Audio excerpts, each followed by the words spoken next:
Welcome back, and thanks for tuning in to NK Cheating Story. We truly appreciate every single one of you. Where are you watching from? Drop a comment and let us know. Now, let's dive into today's story.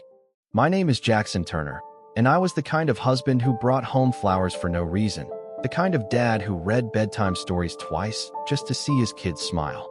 For 14 years, I believed I had a picture-perfect life, until a quiet evening, a hotel room, and a single pack of condoms shattered everything. I didn't scream. I didn't confront her, not right away. Instead, I smiled, kissed her goodnight, and began plotting the coldest, calmest revenge I could muster. You think you know what betrayal is? Trust me, you haven't heard my story. Let me take you back to where it all began. I'm just a regular guy, a husband, a father, a maintenance supervisor at the local high school. I've never been one to jump to conclusions or let paranoia get the best of me. For 14 years, I believed I had a solid marriage with my wife, Elise. We had 2 wonderful children and a quiet life that, until recently, seemed pretty close to perfect. But in the past 3 months, something started to feel off. Elise had changed. She smiled less. Her phone was always on silent, face down. She traveled more, often returning from conferences and training sessions later than expected. When I asked her, she would smile, kiss my cheek, and tell me, "It's all about the future, honey." But my intuition told me something else. Today, I decided not to wait for an answer. Elise was attending a regional insurance conference at the Marriott in Baltimore, just 2 hours away. I told myself I would surprise her, take her out to dinner, stay the night. But actually, I came to confirm what I had feared. My wife was cheating on me. I pulled into the hotel's underground garage just before dusk, heart pounding. I had packed an overnight bag, just in case she questioned why I was there. At the front desk, I gave my name, Jackson Turner, and said my wife, Elise Turner, had left word I could pick up a key to room 214. The young woman behind the desk smiled, verified my ID, and handed over the key without hesitation. I stood outside the room for a long moment, key card trembling in my hand. Should I knock? Call out? What if she wasn't alone? What if I saw something I couldn't unsee? I slid the card through the lock. The light turned green. I pushed the door open slowly, silently. There she was. Elise sat at the desk, her laptop open, papers scattered. She turned and gasped, startled. "Jackson, what are you doing here?" I faked a smile. "Had some free time. Thought I'd surprise you. Maybe take you to dinner." She jumped up and wrapped her arms around me. "Of course. Stay the night, please. I hate being here alone." She kissed me, full of warmth and ease. And for a second, I felt like a fool. Maybe I was wrong. Maybe this was all in my head. The woman in my arms didn't look like a cheater. Then she leaned in close and whispered, "We've got time before dinner. Want a little something before I shower?" I hesitated, but I gave in. We had a quick, half-hearted session, and afterward she disappeared into the bathroom humming to herself. I sat on the bed, staring at the wall. Then I saw her toiletry bag on the dresser. Still aching from the long drive, I got up to look for some aspirin. I unzipped the side pocket and stopped cold. It wasn't aspirin. It was a box of condoms. A fresh pack of 6. And I hadn't used a condom in over 10 years. After our second child, Elise's birth control made her nauseous. So I got a vasectomy. We hadn't needed any protection since. There was no reason, none, for her to have these. But here they were, right in front of me. I stared at them in my palm, heart pounding, ears ringing. So that was it. All my suspicions, all the late nights and the conferences and cold kisses, confirmed with a single, damning discovery. She was cheating, and she thought I'd never know. As the sound of running water echoed from the bathroom, something inside me broke. Then something else hardened. She wanted to play this game behind my back? Fine. But now, I'd play one of my own. And when it was over, Elise wouldn't know what hit her. As the sound of the shower filled the room, I just sat there on the edge of the bed, staring at the box of condoms in my hand like it was a loaded weapon. And in a way it was. Proof, undeniable, quiet, and damning. Elise might as well have handed me the knife and told me exactly where she buried it.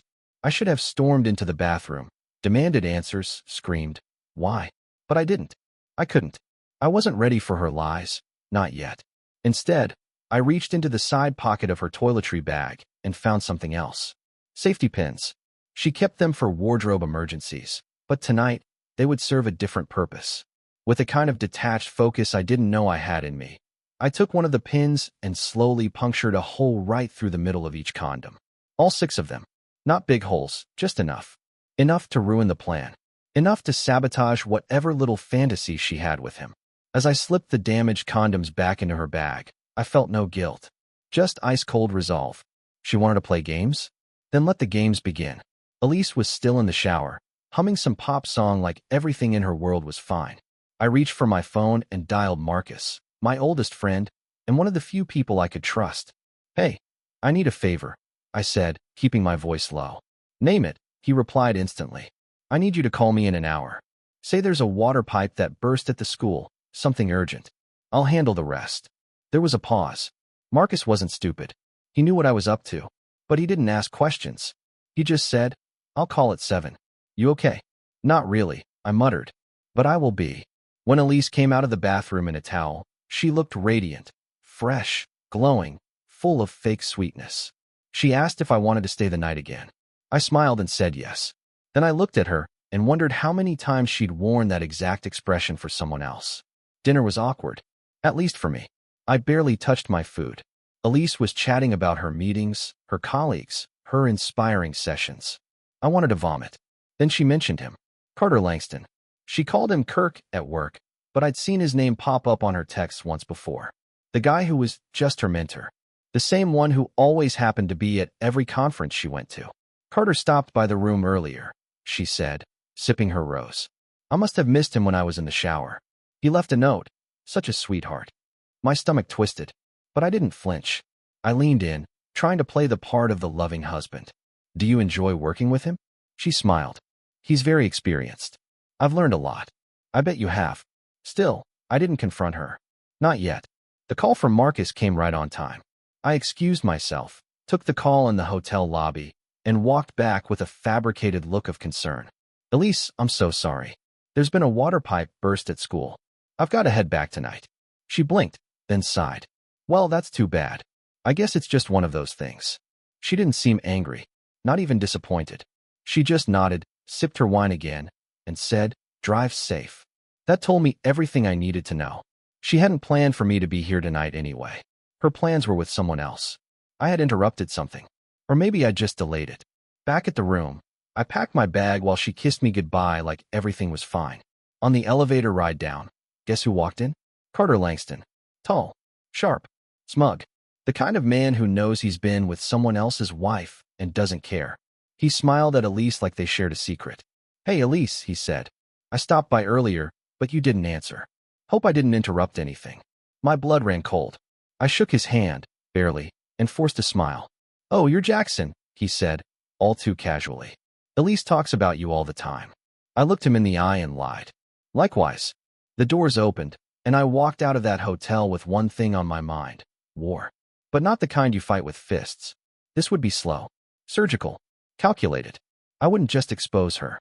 I'd make sure she regretted every second of it. The drive home from Baltimore was a blur.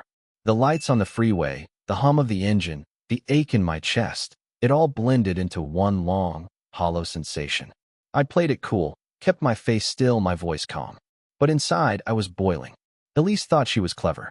Thought she could lie with a kiss and hide betrayal behind a hotel room door. I didn't sleep that night.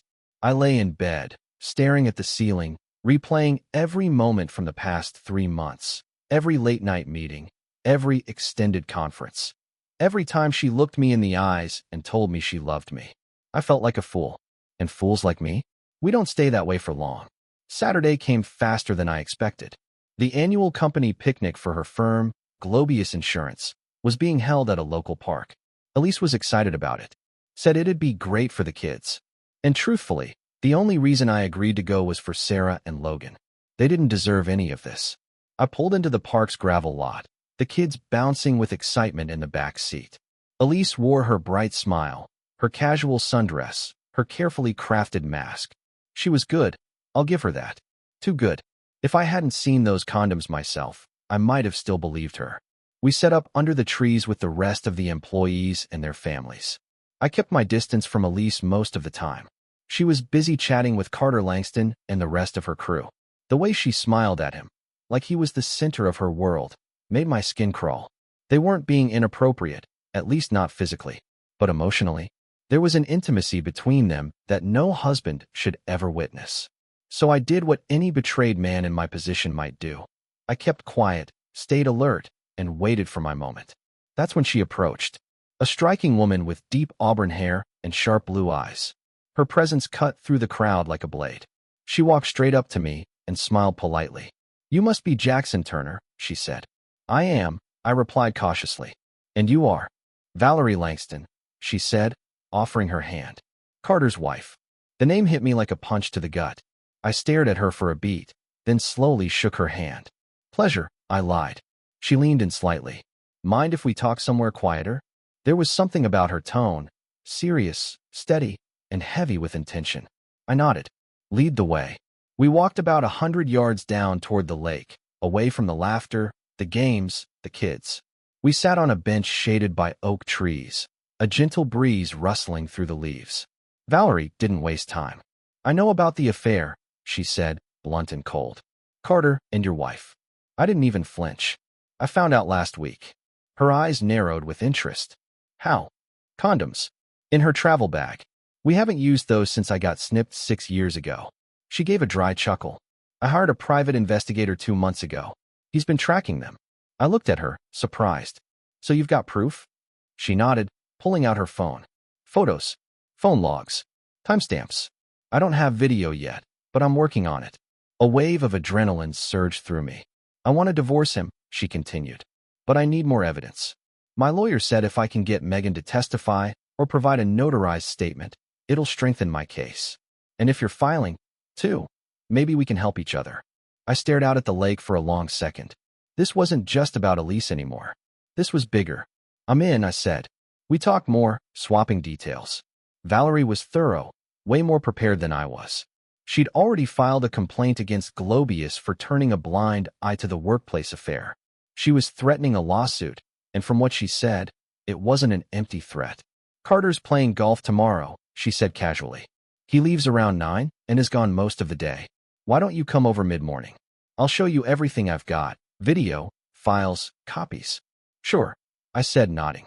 "Where do you live?" 26 Hemlock Avenue. Crestmont. "I'll be there."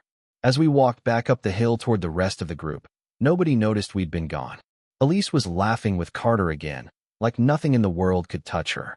But the world was about to change. And I'd found an ally. Not just any ally, but a woman just as scorned, just as hurt, just as ready to burn the whole lie down to ashes. Tomorrow, I'd see the proof. And when I did, there would be no turning back. Sunday morning arrived with a stillness that felt unnatural. Elise woke early, humming in the kitchen, packing up for her shopping trip. She told me she'd be gone a few hours to buy some new outfits with a friend, left out the name, of course. I just smiled, kissed her on the cheek, and told her to enjoy herself. I watched her drive away, wondering if she knew how close she was to the edge. Then I dropped the kids off at my parents' place and headed straight for Crestmont.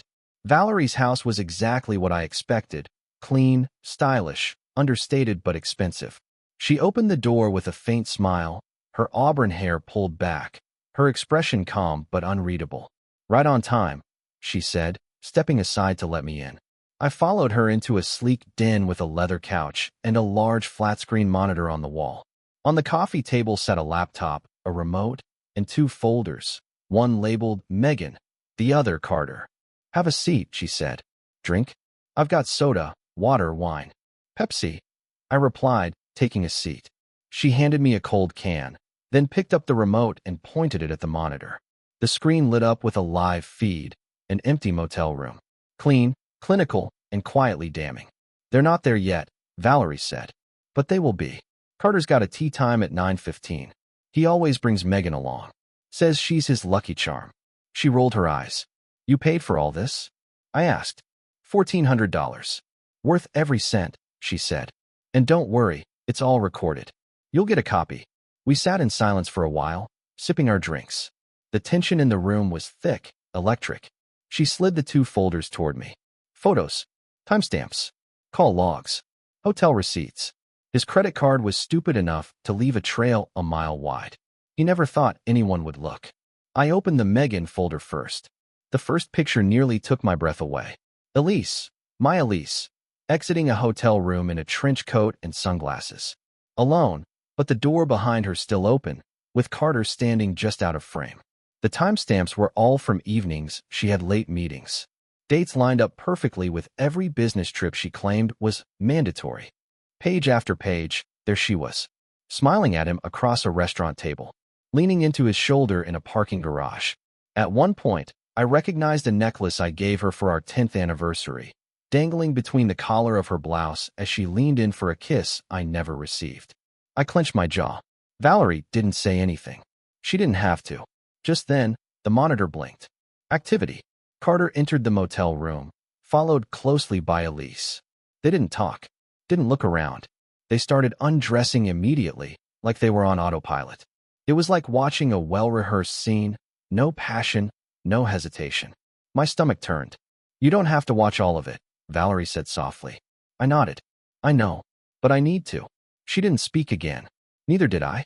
We just sat there, the sounds muted, the visuals sharp as razors. After a few minutes, I couldn't take it anymore. I stood up, walked to the window, stared outside at the koi ponds in her backyard. I'm done, I said. I thought so. We let the video play on its own. It would be saved to a hard drive anyway. What mattered now wasn't the act. I already knew what they were. What mattered was what I was going to do with it. I want a divorce, I said finally. She nodded. Me too. I want her out. I want her gone. And I want custody of the kids. You'll get it, she said.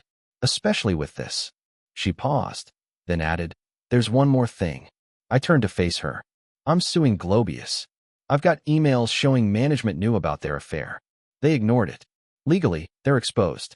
If I go public, they'll be forced to either fire both or pay me enough to retire. That's bold. It's justice, she replied, for what they did to us. We sat again and began working through strategy, timing, legal counsel, what to tell the kids. I never expected to be plotting my wife's downfall with the wife of her lover, but life has a sick sense of irony. Before I left, I walked out to see the koi ponds. They were beautiful, calm, peaceful, almost hypnotic. Valerie smiled as I admired the filtration system. Carter never helped with any of this, she said. Always too busy golfing or screwing around. Well, I said, if you ever need help with the pumps or pipes, I'm your guy. Plumbing's my trade. Duly noted, she replied with a knowing smile. As I drove home, a strange calm settled over me. I had a plan now. Proof. An ally. And soon, Elise would realize her perfect little world was about to shatter. I wasn't just her husband anymore. I was her reckoning. The days that followed were strange.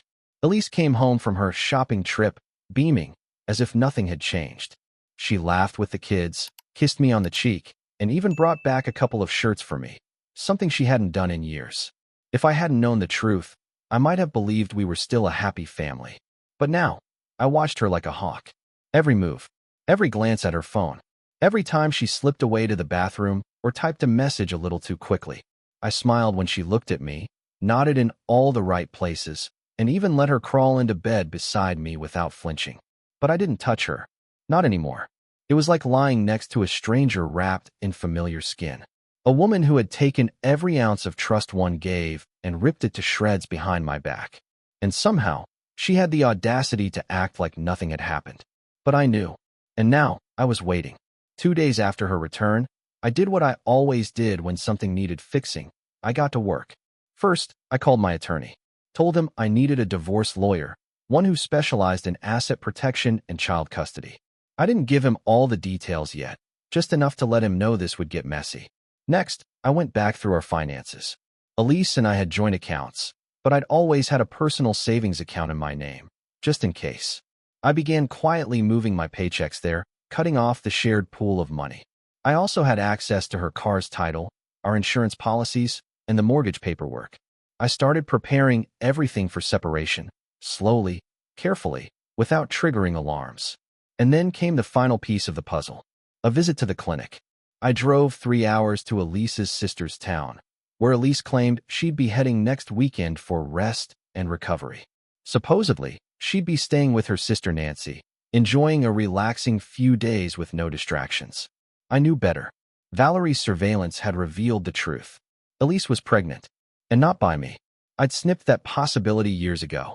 So the only explanation was Carter Langston, and judging by her schedule, she planned to take care of that little problem quietly. No fuss, no evidence. Not if I could help it. I walked into the family planning center under the name Jackson Turner. I told the receptionist I was there to sign a consent form for my wife's upcoming procedure. She hesitated, said Nancy had already signed for her, but my signature would carry more weight. She handed me the file. I saw Elise's name, the scheduled date, and the payment, $800 in cash. My heart pounded as I picked up the pen and signed it, right next to Nancy's forged signature. The receptionist thanked me. I smiled politely, then walked out feeling like I'd just stolen a weapon from my enemy's hands. By the time I returned home, I had a plan. Elise would head off to Nancy's, expecting a quiet procedure, a week of fake sisterly bonding, and a return to normalcy. But I was going too, and I would make sure her plans unraveled, one thread at a time. When the weekend arrived, Elise kissed the kids goodbye, told them she'd miss them, and promised to call every night. I watched her load her bag into the car, hiding the rage behind a mask of indifference. She was lying with every breath she took. I gave her an hour's head start, then packed the kids up and took them to my parents. Dad handed me the keys to his old pickup, gave me a long look, and said, "Whatever you're about to do, make sure you do it clean." I nodded. "I will." Then I hit the road. When I pulled into Nancy's driveway 3 hours later, Elise looked like she'd seen a ghost. Nancy tried to play it cool, but I could tell she was caught off guard too. I made up a story about needing a break from work, said the kids were with my parents, and figured I'd drive down and spend some time relaxing with family. Neither of them believed me, but they didn't say a word. That night, Elise barely spoke to me. We shared a guest room bed, but there was a canyon between us. I feigned sleep while she lay there stiff, as if waiting for the morning to come so she could make her escape. But I was already ahead of her. The next morning, Brad, Nancy's husband, offered to take me fishing. I accepted, but at the last second, as they were loading the boat, I told him I wasn't coming. "I've got plans with Elise today," I said flatly. Brad blinked, looked confused, then concerned.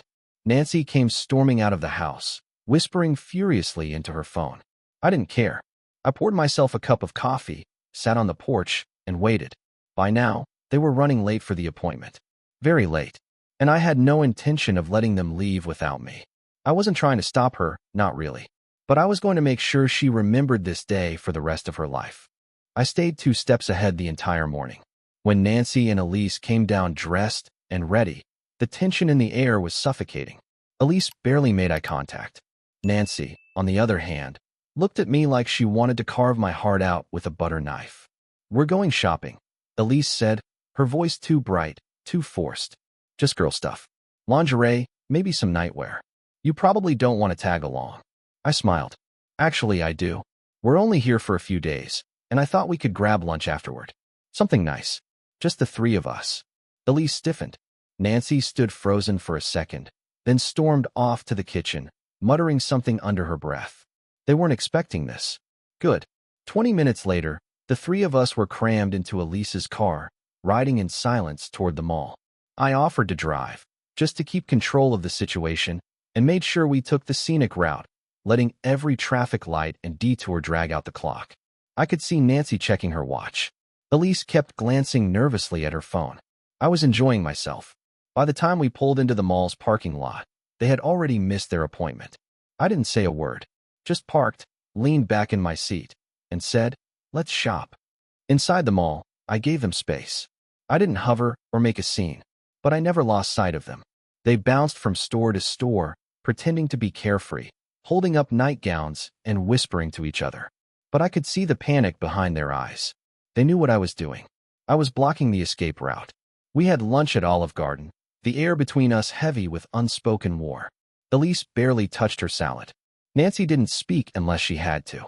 I was all smiles, asking about their day, complimenting their finds, and casually bringing up how much I appreciated quality time with my wife. When we returned to the house, I poured myself a beer and settled onto the sofa. Nancy vanished into the kitchen. Elise followed a minute later. I heard them whispering, then a thud, like something being slammed onto the counter. Their voices were tense, urgent. I leaned back and sipped my beer. Eventually, Elise came back into the room. She looked tired, older somehow.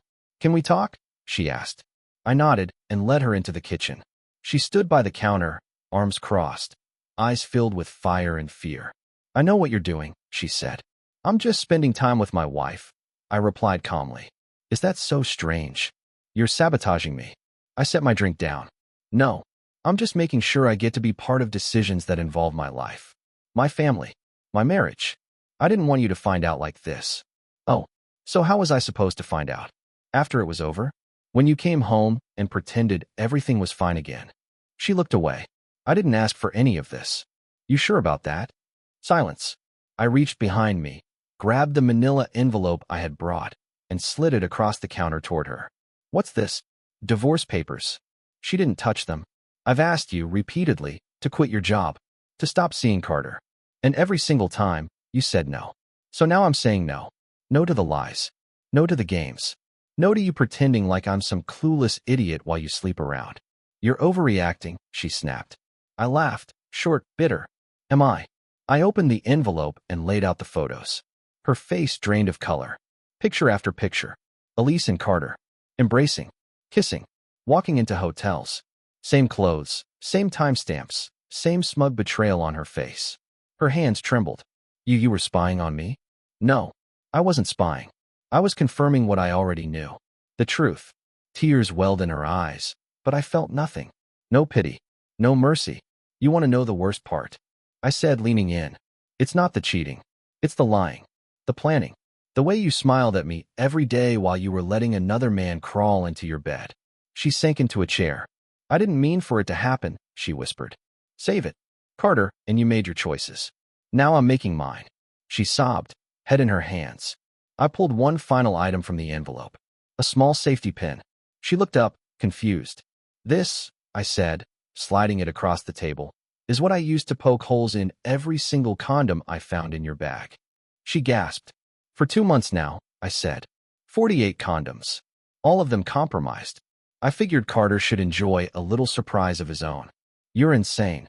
"No," I said coldly. "Just tired of being the fool." She stood up, ready to scream, to fight, but I stopped her with one last truth. "My dad's outside. He's got your belongings in the truck. I've changed the locks. You're not coming back." She opened her mouth to speak, but nothing came out. "Goodbye, Elise," I said, "and good luck with whatever's left." Then I walked out, leaving her with the photos, the envelope, and the wreckage of the life she'd burned to the ground. I didn't look back. The days after Elise's expulsion from my life were quiet, eerily quiet. She didn't call, didn't text, didn't show up at the house to plead or scream. For someone who always had something to say, her silence was unsettling, but also satisfying. The calm after the storm I'd braved for years. The kids adjusted faster than I thought they would. I explained to Sarah and Todd that Mom had gone away for a while and needed some time to figure things out. They didn't ask too many questions. Maybe they'd seen more than I thought. Maybe they felt the tension long before it exploded. Meanwhile, I met with my lawyer and finalized the filings. The evidence I had, photos, video, texts, left no room for Elise to contest custody or finances. I was holding the sword now. She had nothing to swing back with. I was also in regular contact with Valerie. We'd become unlikely allies in a war neither of us asked to fight. She was strong, composed, and razor-sharp. The more I got to know her, the more I realized just how much Carter had underestimated the woman he betrayed. And he was about to learn just how costly that mistake would be. The Monday after Elise was served, Globius, the insurance firm where Carter and Elise both worked, was slapped with a formal legal complaint. Valerie's lawyer made it clear they had knowingly allowed workplace misconduct to fester, ignored reports, and created a toxic environment. The lawsuit was aggressive and calculated. Either fire both parties or face a $1 million court battle. Within a week, both Carter and Elise were terminated. I didn't celebrate. I didn't gloat. But I did feel the weight of 5 years of humiliation finally shift off my shoulders. Elise sent me a single message after the firing. "You didn't have to ruin my life." I stared at it for a long time, then deleted it. She ruined her own life. I just stopped cleaning up after her. Weeks passed. The kids and I built a new rhythm. I spent more time at Valerie's, and not just for koi pond chats. Sarah and Todd adored her, especially Sarah, who practically shadowed Valerie around her garden, asking about flowers, bugs, fish, everything. And I felt something I hadn't felt in years. Peace. But it wasn't over yet. The final court date came, and Elise didn't fight. She didn't show up with a lawyer. No arguments, no counters, no appeals for mercy. She just signed. Half the bank account went to her. I kept the house, the car, full custody of the kids. It was cleaner than I expected. Cold. Final. Later that month, Elise came by to drop off a box of gifts for the kids. She stayed for 2 hours, said nothing about the divorce, didn't ask about me. She just watched the kids laugh, handed them their presents, and left as quietly as she arrived. She didn't even make eye contact when I walked her to the door. I wanted to feel something: anger, sorrow, guilt. But there was nothing left. Whatever part of me once loved her had withered long ago. What remained was just duty. I would always be the father of her children. That was the only bond left. 2 months later, I put the house up for sale. We moved in with Valerie. It wasn't a decision I made lightly, but it felt right. The kids were comfortable. Valerie was stable, kind, and nothing about her presence reminded me of betrayal. She welcomed us with open arms, no pressure, no hidden expectations. Just care. Carter? He didn't take things quite as well. He tried to fight the lawsuit, refused to sign his divorce papers, and ranted to anyone who'd listen about being set up. Valerie held her ground. Her lawyer buried him in paperwork. Carter ended up losing the house, most of their savings, and was slapped with a monthly alimony payment that made his eyes bleed. He eventually took a job in Omaha, some low-level position he barely qualified for. Elise went with him. A few months after that, Carter disappeared. Just left. Packed a bag, walked out, didn't tell her where he was going. Apparently, the mistress didn't look so golden once her halo fell off. Elise moved back in with Nancy. Brad, Nancy's husband, got himself a one-way ticket to Alaska on the pipeline shortly after. Can't say I blamed him. Meanwhile, life was different, better. Valerie and I didn't rush into anything. We took our time. The kids still called her Miss Valerie, and we kept our distance when they were around. No need to confuse them.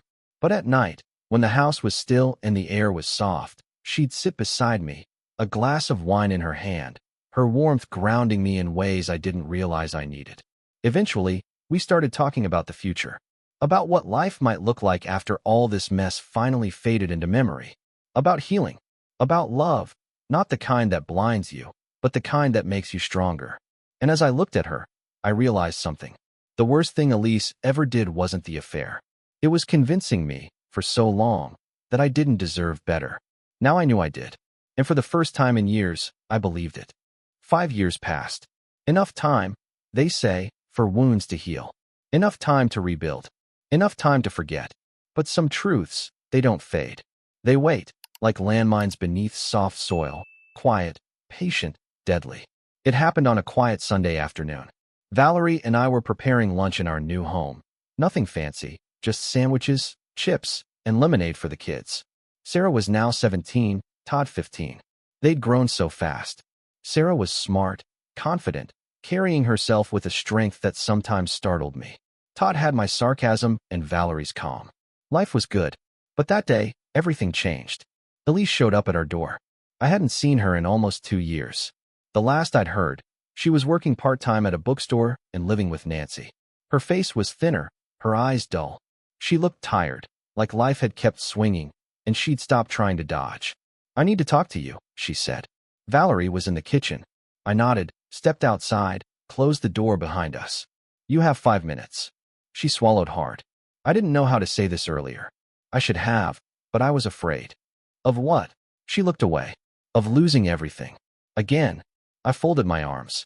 "You already did. Just say it." She hesitated, then whispered, "Sarah, might not be yours." My heart stopped.